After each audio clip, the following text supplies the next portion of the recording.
Welcome to our podcast. This is Friends on Fire. I'm Mike. I'm a lifelong devotee of financial independence. I even wrote a book about it. And I'm Maggie, a newer convert, but just as passionate, especially on the intersection of minimalism and financial independence. We're one and the same. We are two like-minded friends who believe that talking about money with your friends and family opens the door to financial well-being. The Friends on Fire podcast is about dispelling myths, building financial acumen, and sharing your financial independence journey with the people you care about. This is Friends on Fire. Hey, Mike. Hey, Maggie. How's it going? It's going great. I had my birthday, and the weather's been amazing. Uh-huh. And without getting too political, the election went the way I wanted it. So yeah, I've been feeling pretty good. I like it. Also, something pretty special happened today. I mean, not your birthday was pretty special. That was 2 days ago. But you know what happened today, right? I don't know what happened today. I was trying to think of some like fun music I could play, except it'll get us banned on YouTube. Right, just sing it. 30,000 downloads. That's amazing. Woo, woo, woo. That may not be that much to some people, but that's pretty exciting for, what is a passion project for us. And yeah, that's a lot of downloads. Yeah.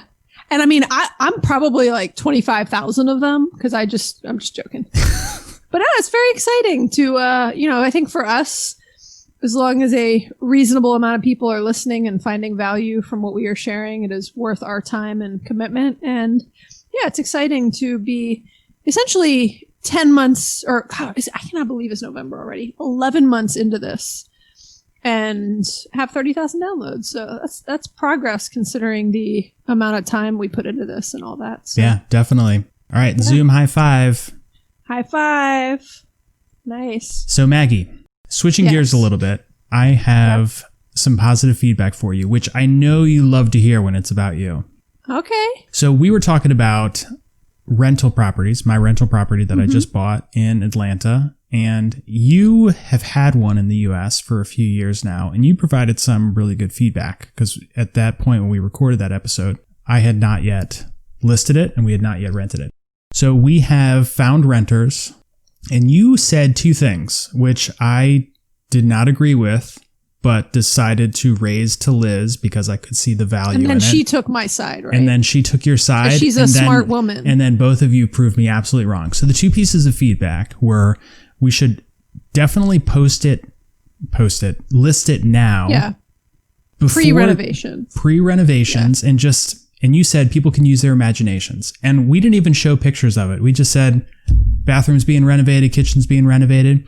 We had 10,000 views of the house in the first 4 days. The very first people to contact us came and visited, and we awarded it to them, and they signed the lease. They're like three young women. Like a bunch of roommates? Okay. Yeah, super sweet, and very excited to have the house. So you were right on that point. The other thing you said was put the yard maintenance into the lease as the tenant's responsibility.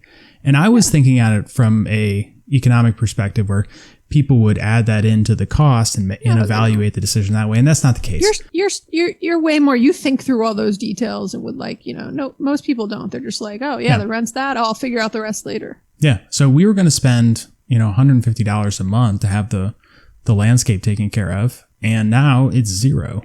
So you've made us a lot of money. Right? Yeah. And if they want to mow it themselves, if they want to get a friend, if they want to hire somebody, it's totally up to them, but they have to take care of it. Yeah.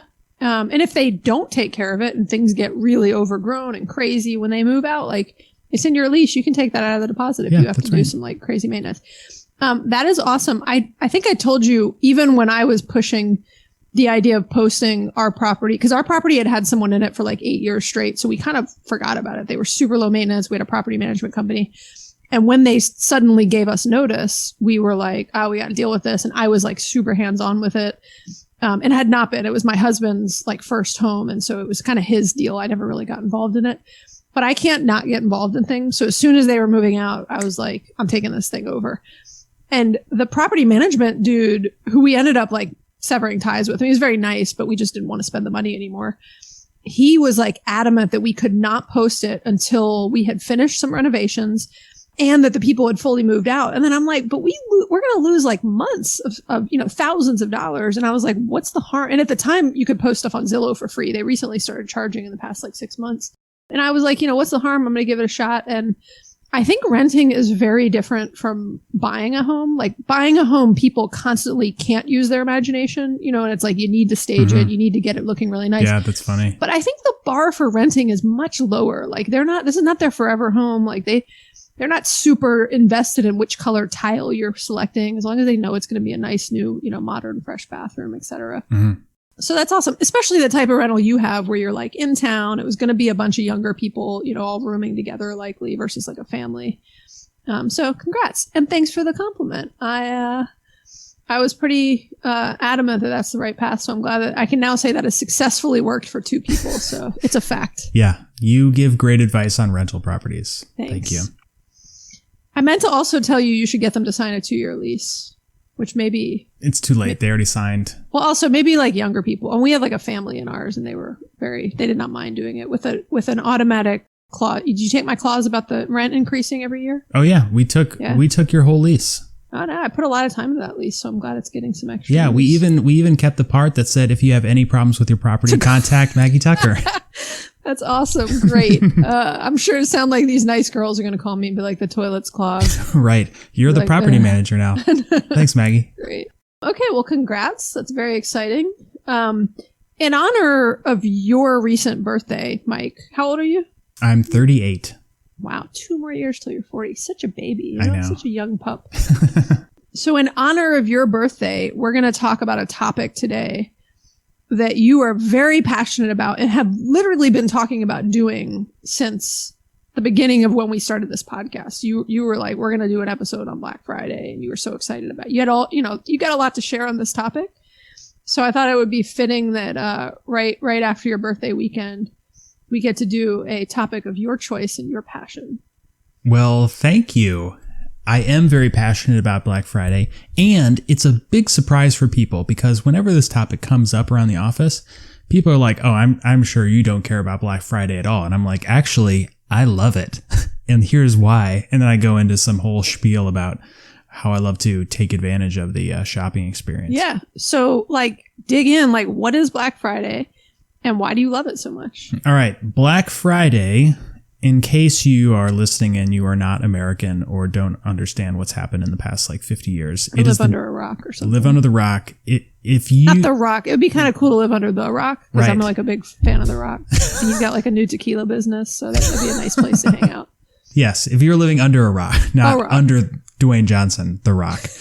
It's the day after Thanksgiving when stores and customers lose their collective minds and all hell breaks loose on consumerism in the United States. Now, the term Black Friday refers to the idea that stores sell so much they are quote unquote in the black, which means profit, and It means they're losing money. Oh no. no, that's in the red. That's in the red. What's in the black mean? They're making money. Black means profit. Red right. means loss. So But you'd think it would be Red Friday because the deals are so big they should be losing money. they sell. I'd call it Red Friday. Well, you are kind of jumping into a important point about Black Friday. It benefits stores and companies. It does not benefit consumers. So old-timey accounting, black pens were used to record profit. Red ink was used to record losses. So that's why they call it in the black. That whole bit about me getting confused about in the red versus in the black. You guys, I can't make this stuff up. Mike actually put this. I'm reading the show. I don't read the show notes all the time. It's like a need to know basis. I'm scanning the show notes as you're talking. I'm like, oh, you probably wrote for me. In the red means a loss. And I'm sitting there yeah.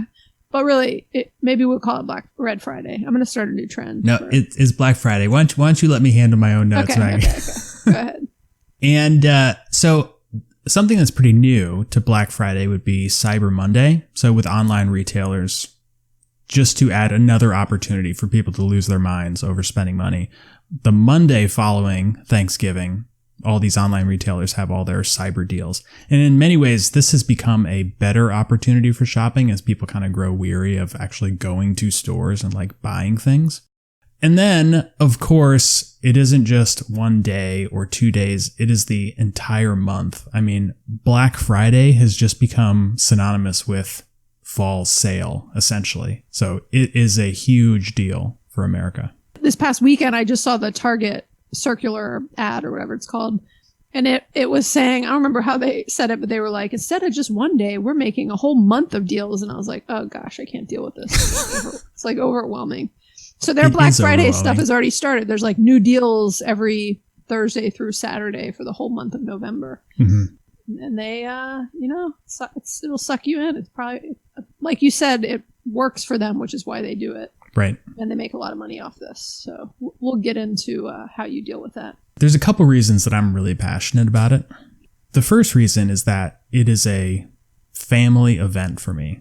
So for like 15 years, going back to when my sister and I were a little bit younger, before we had spouses, my sister and I would get up early on Friday and we would go shopping. And so we were with our parents, we'd celebrate Thanksgiving together, and we would go out the next day and go shopping. And it was like a really fun activity for us. Were you in the like 5 a.m., like you'd get up ridiculously early, or you would just get up at a normal hour? We would just get up at, well, that's like 5 a.m. is a normal hour for you. Yeah, 5 a.m. is normal hour. What would you define as a normal hour on Black Friday? Like roll, maybe get up by 10 a.m. Maybe I could make it to Target by 11 a.m. Definitely not. I'd be eating like second servings of pumpkin pie at 10 a.m. Off topic, but Mike will send me pictures on the weekends of like that he just finished a family hike or something. And I'm like, Mike, I'm literally lying in bed still, like reading the news. Or just, like I've not moved. Maybe my husband brought me a cup of coffee by then, but like I've not moved.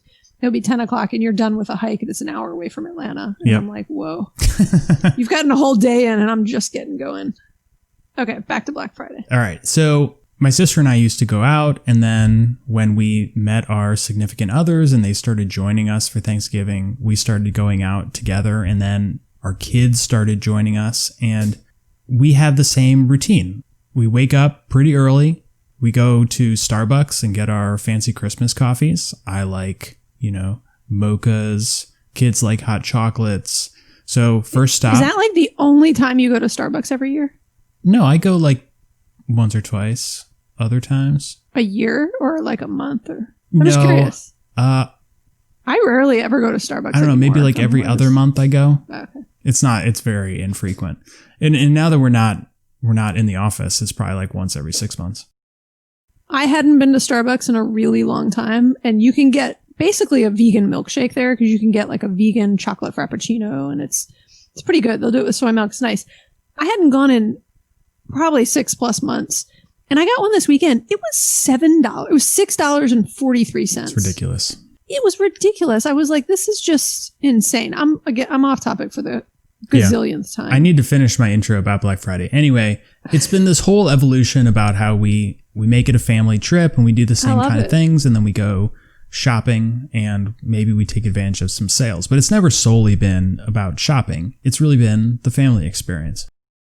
But because I am me and I live to overanalyze money situations and find deals and take advantage of opportunities, I have over the years developed a number of practices which have helped me, one, create some discipline around spending, which I think is going to be useful for people, but also how to spot traps, how to spot deals, and how to really get some good buying opportunities, because even though, as I mentioned, this is designed to benefit companies, you can get some good deals.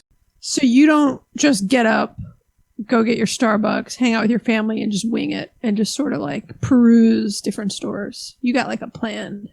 I have a plan for a few things. So for the things I do really want to buy, and we are jumping ahead to my number 2 item on the list. Oh. Yeah, Maggie, you gotta read the notes before we. So let's go through are you ready? We're gonna go through your 8 ways that Mike conquers Black Friday, and you could do the same if you follow Mike's 8 tips. Yes. Like that intro. We'll be having some special course offerings later. Yeah. All right. Number 1, and Maggie, I think you should do this right now. Go to blackfriday.com and sign up for their email alerts. I'm so overwhelmed by emails lately because of political stuff. Like my inbox is just flooded. I'm not sure if I can handle more emails from Black Friday. All right. Well, then don't. If you're listening to this episode, then go to blackfriday.com and sign up for the email alerts. I'm doing it right now. Is this like a referral or something? Do I need to? No. You just type it in. It's telling us too. Black Friday. The site tells me Black Friday begins from when we're recording this, 17 days, 3 hours and 35 minutes and 16 seconds and counting. Okay. So blackfriday.com aggregates a lot of the ads and the deals into a really nice format, which allows you to click through, but also view a lot of the printed materials that's coming out. And it will help you do a couple things. First is to familiarize yourself with who is offering what and what strategies they have employed for the year. But really, it leads into the second point on this list, which is have a plan. You cannot just go out and I'm just going to see what looks good and maybe try to buy it. If you don't start your day knowing what you want and where you're going to look for it, even if it's a general plan, you need to have a plan. Yeah. I love this because similar to what we talked about when we talked about the episode recently on how to stop buying as much stuff. Just the idea of, when you go out and make impulse purchases and you have no idea what you need or what you want or any sort of focus, you'll just start buying crap because you're caught up in the moment. You see a deal and you don't really, again. So I think having a plan, and my question earlier of whether you just show up and don't have a plan, though I hadn't read the show notes, I knew you had a plan. I was just giving you a layup there. Yeah, a layup that I already gave myself in my own notes. Thanks, Maggie. Okay, number 3, go with family and friends. So I love this approach that you talk about, Mike, because I never really thought about it that way. I don't think I've ever taken my kids out for Black Friday, actually, is, take your family and friends, make an event out of it. You'll have more fun. You'll have some accountability partners. Also, the great thing about taking kids is you'll have people that constantly are bugging you and like asking you to keep moving. And like sometimes I just want to get out of a store because my kids drive me crazy and I got to like keep moving so it won't let you linger for too long. Though, do you not have a problem where your kids are constantly asking you for stuff? I do, but I also don't have a problem with me telling them no. Right. We did a whole episode on this. Yeah, no, I do too. Sometimes I don't even take my kids places like this because I don't want to deal with the back and forth. But I agree with you. It could be fun to go out with family and friends on the day specifically. And it might take some getting used to, but one of the things that has helped me over the years is knowing that I'm going to be with a bunch of people who do not want to spend 20 minutes watching me look at different jeans to buy, is that it really kind of forces you to, back to point number 2, have a plan. Yeah. Say, I'm going to go look at these jeans. I will be back in 2 minutes. And then they wait for you, and then you can leave the store. I like it. Okay, what's number 4? All right. If you see a deal, 99% of the time, that's a Maggie stat, by the way, it is not a deal. This is your Black Friday point. If it was a true deal, it'd be called Red Friday. They'd be losing money on that stuff. I hadn't thought about it that way, but yes, you want to find the Red Friday deals, not the Black Friday deals. Which are mixed in there. So there are some I love the Red Friday. I love the term I came up with. I think let's do some social posts about it, see if it catches on. Yeah, I like it. All right. I'm going to turn the whole retail industry over to Red Friday, but keep going. So there's a couple common tricks. One of the first common tricks that retailers will use is convincing you to buy more than you otherwise would have to save money. So going back to my jeans example, which is something I do like to go buy on Black Friday. If you really only need one pair of jeans and for some reason there is a deal where you can quote unquote save money if you buy 2, you are still spending more money. Yes, you get more stuff, but you have given away more of your money than you otherwise would have. This is how they make money. This is why it's Black Friday. This is not a deal for you. You have fallen victim to a very common trick. This is the thing about even, what's it called, Prime Day with Amazon or any big sales, right? Just because you mentally think, oh, I'm saving money because I bought something on sale. When you bought a bunch of crap that you did not need in the first place, that's not saving money. So the fact that you went and bought something that a week ago you never even knew existed and did not feel like you had a purpose for and really a need for in your life, but you've again convinced yourself that you've just saved money, you've actually just cost yourself money. Now, the other thing is buying now for a future savings opportunity. Almost every store is going to do this. Spend $100 and get a $25 gift card. What they don't tell you is the $25 gift card, it's only good for the month of January the following year or something along those lines. You will almost always forget that you have it, and you have just now probably spent more than you would have. So if you needed to spend $100 to qualify for some deal, you probably were only going to spend $80, and now you spent $100, which meant you spent $20 more, and you got this coupon, which you are probably going to forget. Or you will come back later, and instead of just spending $20, you spend $30 or $40. And then all of a sudden, you have spent much more than you otherwise would have because of this future savings opportunity which you were presented with. It's not a deal.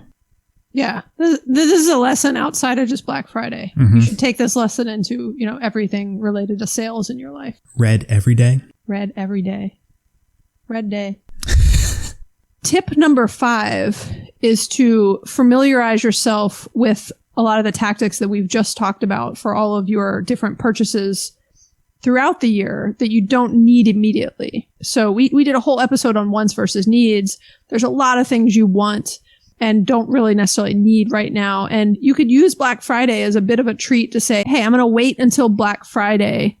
And you could do that in January, right? If you're like, oh, we need a new Roomba, but like our Roomba still works, but I want a new one, and say, well, okay, I'm going to make myself wait until Black Friday. And if there is a good sale that seems like an actual good deal, then I'm going to buy one. The good thing is there's a lot of value in putting some time between you thinking you want something, which we talked about on the whole wants versus needs episode. And there's a high likelihood that you'll change your mind, and between January and November, you don't even want that thing anymore. But if you still want it, then it is likely something that if 9 months have gone by, or 2, 3, 4, however many months have gone by, and you still want that thing, then that's great. You've now waited until a time of year when you can get a better deal on it, and it feels even better to commit to that purchase and try to get as good of a deal as possible on it.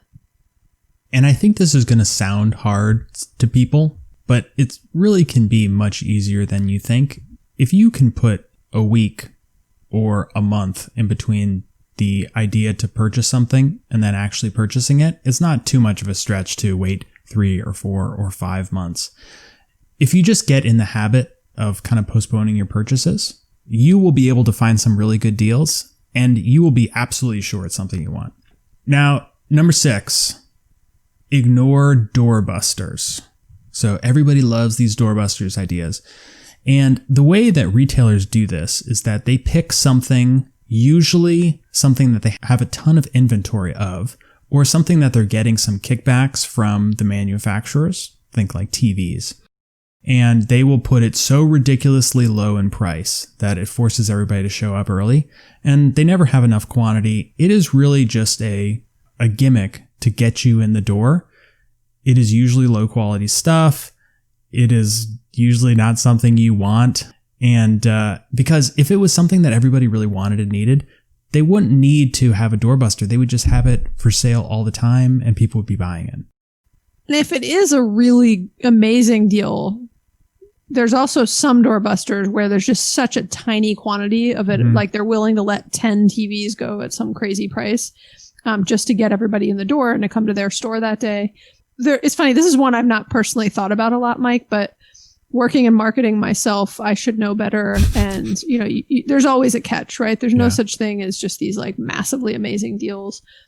And also on number 6, quick PSA, COVID's still out there. Do not line up at 5 a.m. in front of a door with 100 other people and go racing into some confined space to go battle over some doorbuster deal. That's a quick way to get sick. Yeah, it's a great reminder as we enter the winter season and cases are skyrocketing lately. It's funny that I just mentioned TVs because tip number 7 is don't buy a TV. But I need you to elaborate on this one, Mike. So why can't I buy a TV? TVs are like the ultimate Black Friday deal item. Every single retailer is going to have some TV deal for sale, and you don't need a new TV. The ones that are for sale are the cheap ones. They are bigger in size than you probably need. You can do without the TV. you will think it's a good deal. They're going to show you some like 80% off and it's still going to be overpriced. Just trust me. You do not need a new TV on Black Friday.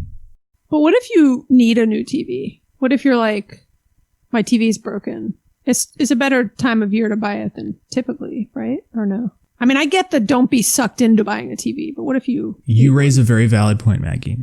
And there were times when I needed a new TV. My TV was broken or it was outdated and I wanted to upgrade. It wasn't a need, it was a want at that point. Yeah, you wanted. I wanted a new TV. But I spent a great deal of time evaluating the options and doing some research on it because it can be a fairly sizable purchase. Yeah. And the truth is that the quote unquote deals on Black Friday are really no different than Super Bowl TV deals, Cyber Monday TV deals, President's Day TV deals. The margins are very similar across TVs. The manufacturers are all the same. The pricing just does not fluctuate in such a way that makes Black Friday a unique opportunity to go buy a TV. So you may find some secret deal out there where it's something specific you wanted and that model is 10% off on Black Friday. But generally speaking, there's going to be plenty of opportunities for sales throughout the year and they're all going to be about the same. Cool. And then speaking of, TVs are sort of a commodity item in that, a Sony 4K LED TV is the same regardless of if you buy it from Target or Walmart or Best Buy. It's a commodity item. And so if you are looking to buy something that is a commodity item, this is the time to really evaluate the different retailers and stores because... Why just the way you were using the term commodity is so different than how I typically use it. But I never think of like a Sony PlayStation as a commodity. I mean, I get what you're saying, but I just thought it was an interesting use of the word commodity. Well, let me go look up the definition of commodity. No, I know I did. I just did look it up because I was like, I usually think of like corn as a commodity. A raw material or primary agricultural product that can be bought and sold, such as copper or coffee. A useful or valuable thing, such as water or time. Or a mass-produced, unspecialized product. Commodity. But a Sony PlayStation is pretty specialized. You're just saying you could buy it from 50 different stores. Right.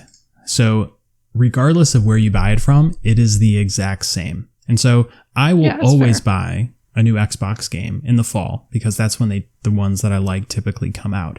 It is the same game. They are buying it from the same manufacturer and they're all the same price. They are $59.99 no matter where you get it from. Yeah. But if Target has some deal where you come in and you spend $50 and you get a $10 coupon, even though that is a bad deal if you were otherwise not going to buy something there, like we talked about earlier in the show. Yeah, you forced yourself to spend $50. Right, but since I know I'm going to buy this specific game, but if I go to Walmart, it's $59.99. If I go to Target, it's $59.99, but I get this coupon. Then all of a sudden, I have made $10 on this opportunity or whatever that coupon value is. And so when you are looking for an item like that, which can be purchased anywhere and is all the same, this is the opportunity to, going back to number one, go to blackfriday.com, search for those deals and find something that really does save you money. Yeah, I like it. I also just don't know when you play. I can't picture you playing Xbox and I'm not sure when you play Xbox. Well, I don't play it like all the time because I get a game and then I play it for a few weeks and then I beat it and then I wait 6 months until another game comes out. So it's not all the time. But I'm getting one tomorrow night, by the way. Is that a belated birthday present? No, it's just when I pre-ordered it and that's when it comes out. So it comes out tomorrow. So I won't be able to record any episodes for the next 2 months. So Maggie, I talked about why I love Black Friday. I talked about some of my tactics. Does this change your attitude towards it? Are you going to participate maybe this year? Yeah. I mean, to be clear, I've participated frequently. Like I'll buy things online. I'll check out the deals if there is something I need. I just usually will never like get up early and I don't want to be, well, I don't want to get up early. So it's just a morning thing. That's your problem. I don't want to get up early. Actually, speaking of that, remember when stores like years ago started opening at like midnight the night before? Mm-hmm. That's my jam because that's when I'm up and I'm like, yeah, you want to open at like 11 o'clock? I'm down. So there have been times years ago when we went, this was pre-kids, when we went the night before when some of them, I don't know if they even still do that, but some of them started doing like, Thanksgiving night deals. Point is, I just don't want to go like stand in line, and I don't need to be like the doorbuster person. But there certainly are some deals that I like to get. I do like 90% of my shopping online, just in general. So. Well, especially this year. I'm not going to any stores this year. I'm going to do it all online. And I'm going to do it down the Aldi special buys aisle because there's some good stuff there too. Yeah, but that's every day of the year. You don't need to go in on Well, that's the what I'm Friday going to do after some of my Thanksgiving. Christmas shopping. Oh, nice. Oh, are you going to get one of those wine advent calendars? Oh, you don't drink wine. I don't drink wine, but I think was they have a impressed beer with, advent calendar. I noticed it, but I don't up. like the selection. No, they do. I saw it in their ad. I don't like their selection of beer. Like I like to drink like the same type of beer, and it's like expensive. 20 different.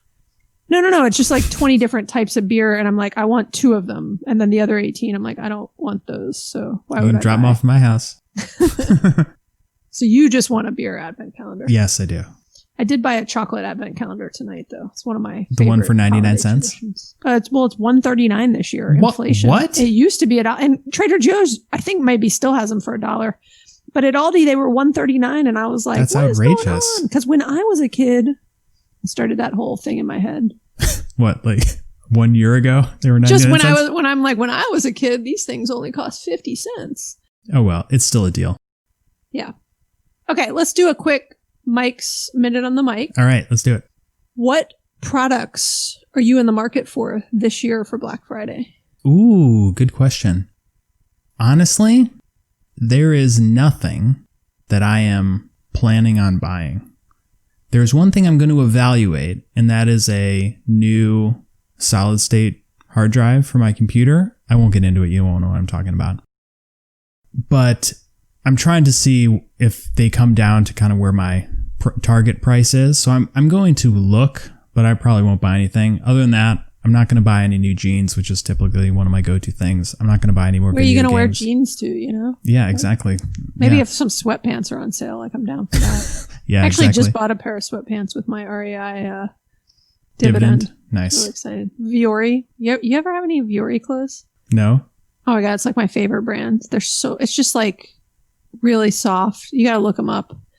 Okay. But anyways, I was like, I live in sweatpants. It's getting cold. I'm like, I think I need a new pair of sweatpants for work. Mm-hmm. So I was like, I wouldn't have done it if I didn't have my dividend. Yeah. So I didn't need it. I wanted them. And I can some only money to say burn. so many times that I've not bought a lot of clothes this year because I use that line every time I do buy an article Right. of clothing. Yeah. And so anybody who's like keeping track is like, wow, you say that an awful lot every time you justify a piece of clothing you bought.